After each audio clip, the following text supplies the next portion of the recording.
नमस्कार मित्रों, अर्था चैनल में आप सभी का एक बार फिर से स्वागत है। भारतीय पौराणिक कथाएं हमेशा लोगों के बीच जिज्ञासा का विषय रही हैं। हिंदू पौराणिक कथाओं के तथ्यों के बारे में सबसे अच्छी बात तो ये है कि ब्रह्मांड और इसकी प्रकृति के रहस्यमय विचारों को हमारे वेदों और शास्त्रों में असाधारण रूप से चित्रित किया गया है। इसकी कई बातें हमारी आधुनिक विज्ञान से भी मिलती जुलती है। तो फिर देर किस बात की है? तो तैयार हो जाइए हिंदू पौराणिक कथाओं के अनुसार ब्रह्मांड निर्माण में अज्ञात तथ्यों की ज्ञानवर्धक सवारी के लिए। हिंदू पौराणिक कथाओं के अनुसार ब्रह्मांड का निर्माण कैसे हुआ, इस बात को लेकर कई तरह की कहानियां प्रचलित हैं, लेकिन उनमें से जो सबसे ज्यादा व्यापक रूप से स्वीकृत की गई है उसके अनुसार ब्रह्मांड की उत्पत्ति ओम से हुई है। ऐसा माना जाता है जब ओम की उत्पत्ति हुई उससे पहले इस संसार में सिर्फ अंधेरे का ही फैलाव था, कहीं भी जीवन का कोई नामो निशान नहीं था।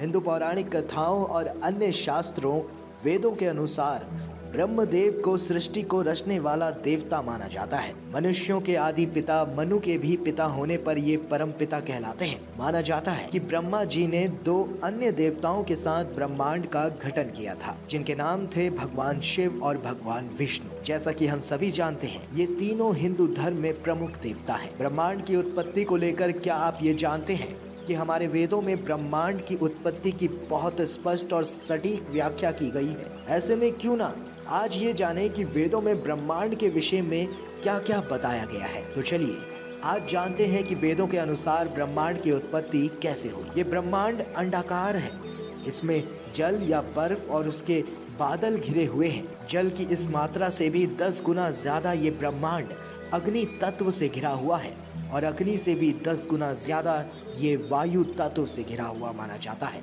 वायु से 10 गुना ज्यादा आकाश से घिरा ब्रह्मांड है और जहाँ तक आकाश प्रकाशित होता है उससे भी 10 गुना ज्यादा अंधकार से ब्रह्मांड घिरा हुआ है।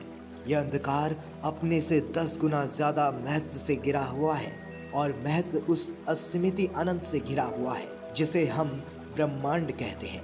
इस तरह ब्रह्मांड अनंत में लीन हो जाता है। हिंदू धर्म के पवित्र वेद दुनिया के सबसे पुराने लिखित ग्रंथों में से एक है, जिनके बारे में हमारा आधुनिक विज्ञान ये जानकर हैरान है कि लगभग 1500 BC पुराने वेदों में ब्रह्मांड के बारे में इतना कैसे लिखा गया है, जिसे वैज्ञानिक अभी भी खोज रहे हैं। ऐसे कई तथ्य हैं जिन्हें आज का विज्ञान खोज रहा है। वो बातें हमारे वेदों में पहले से ही लिखी जा चुकी हैं।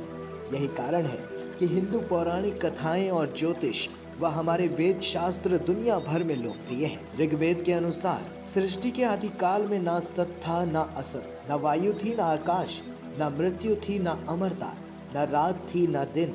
उस समय केवल वही था जो वायु रहित स्थिति में भी अपनी शक्ति से श्वास ले रहा था। उसके अतिरिक्त कुछ भी नहीं था। तैत्तिरीय उपनिषद के अनुसार आकाश के बाद वायु उत्पन्न हुई, वायु के पश्चात अग्नि, अग्नि के बाद जल, जल के बाद पृथ्वी, पृथ्वी के बाद औषधि, औषधि से अन्न, अन्न से वीर्य और वीर्य से मनुष्य यानी शरीर उत्पन्न हुआ।